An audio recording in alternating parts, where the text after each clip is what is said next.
Et si le vrai secret pour prendre ou reprendre le contrôle de ta vie, ce n'était pas de faire du ménage, mais plutôt d'apprendre à lâcher prise sur ce que tu ne peux pas contrôler. Je sais qu'encore une fois, cette idée peut paraître simple, et pourtant, selon les personnes, elle peut demander de vrais efforts pour réussir à le faire. Il faut bien reconnaître que s'acharner à vouloir tout maîtriser, c'est exactement comme ramer à contre-courant. Tu t'épuises, tu t'énerves, et au final, tu n'avances pas. Alors que choisir intentionnellement de lâcher prise sur ce que tu ne peux pas contrôler, ce n'est pas renoncer, mais économiser ton énergie et garder le contrôle. Bien sûr, il est essentiel de bien définir ce que l'on entend par ce terme lâcher prise, parce qu'on a souvent tendance à le confondre avec de la résignation ou de la passivité. Comme si lâcher prise voulait dire baisser les bras, ne plus rien faire et se laisser porter par la vie. Alors que choisir de lâcher prise n'a rien d'une démission, c'est juste reconnaître et surtout accepter qu'il y a des choses qu'on ne pourra jamais contrôler et qu'il est donc juste logique de décider consciemment de ne pas gaspiller son énergie à lutter contre elle. En fait, on peut voir le lâcher prise comme une forme de recentrage. Ce n'est pas prendre la décision de laisser tomber, mais au contraire, c'est l'art d'apprendre à diriger son énergie sur les choses que l'on peut vraiment maîtriser. Et tu verras qu'au lieu de te rendre plus vulnérable, cette décision te rendra plus lucide, plus puissant et plus libre. Tu vas sûrement te dire qu'a priori, la logique est facile à comprendre et que ça ne semble pas si difficile à faire. Pourtant, dans la réalité, il faut bien dire que ce n'est pas si simple. Parce que ton cerveau, lui, est programmé pour tout contrôler. Il utilise même un biais cognitif qui s'appelle le biais du contrôle et qui te pousse à croire que tu maîtrises plus la situation que ce n'est le cas en réalité. Si tu n'as jamais entendu parler des biais cognitifs, alors sache que c'est une sorte de raccourci que ton cerveau utilise, mais souvent à ton insu. Et si tu veux en savoir plus, alors sache qu'il existe déjà sur ma chaîne 4 vidéos où je t'explique clairement ce que c'est un biais cognitif et où je te présente les 21 biais les plus communs que ton cerveau utilise. Et on en revient donc à notre biais de contrôle, qui au final est une petite stratégie que ton cerveau utilise pour fuir ce qu'il déteste le plus, l'incertitude. Face à l'imprévisible, ta petite amygdale cérébrale s'active et ton cerveau cherche à combler les vides, à avoir des explications et à prévoir ce qui ne peut pas l'être. Il ne faut pas oublier que ton cerveau préfère carrément une mauvaise, voire une fausse explication que pas d'explication du tout. Et bien sûr, plus l'enjeu est affectif et plus le besoin de contrôle devient viscéral. Ton cerveau croit qu'en s'accrochant à cette notion de contrôle, il te protège. Sauf qu'en réalité, il t'enferme dans une lutte permanente contre des choses que tu ne peux pas contrôler. Et c'est précisément dans ce genre de moment que le lâcher-prise devient vital. Une des clés des plus simples, mais aussi des plus puissantes pour travailler sur cette notion de lâcher-prise, c'est d'apprendre à tracer une frontière claire entre ce qui dépend de toi et ce qui n'en dépend pas. Ce qui dépend de toi, c'est tout simplement tout ce sur quoi tu peux avoir du pouvoir.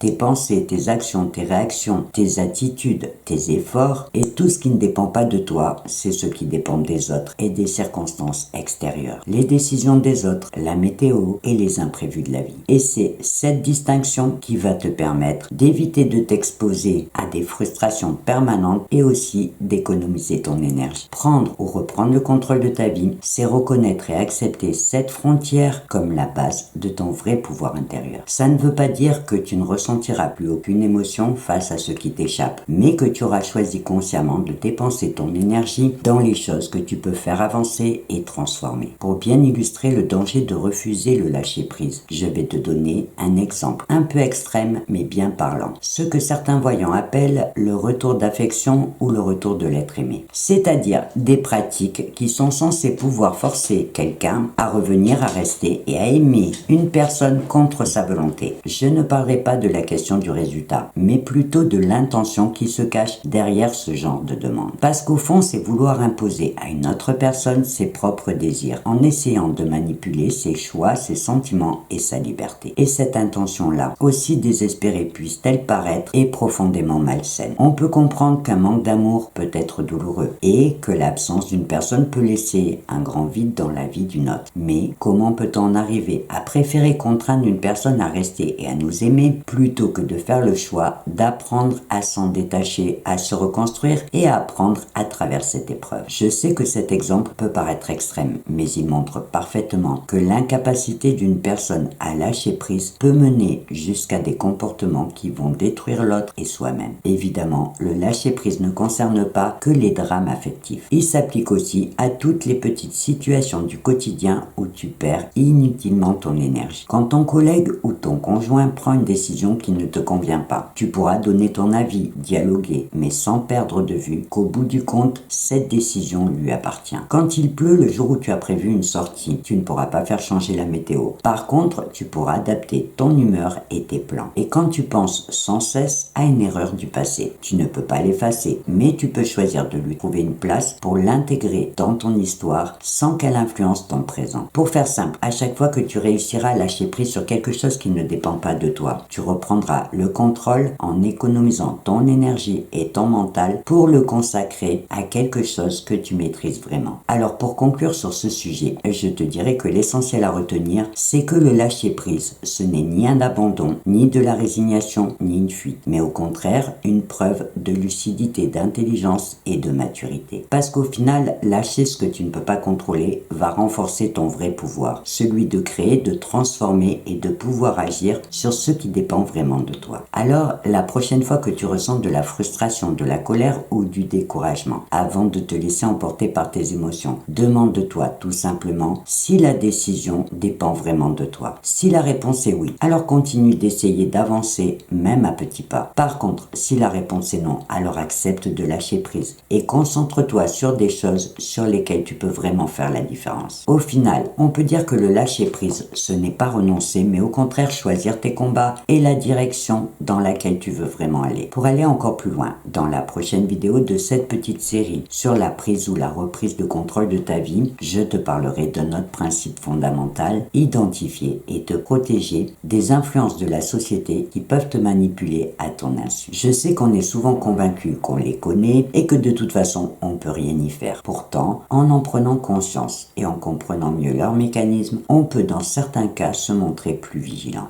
Avant de te quitter, je te rappelle que si tu as des questions, des réactions à partager, tu peux bien sûr le faire directement dans la partie commentaires sous cette vidéo et je me ferai un plaisir de te répondre. Sinon, je te donne rendez-vous dans la 4e vidéo de cette petite série et en attendant, je te souhaite une belle journée ou une belle soirée.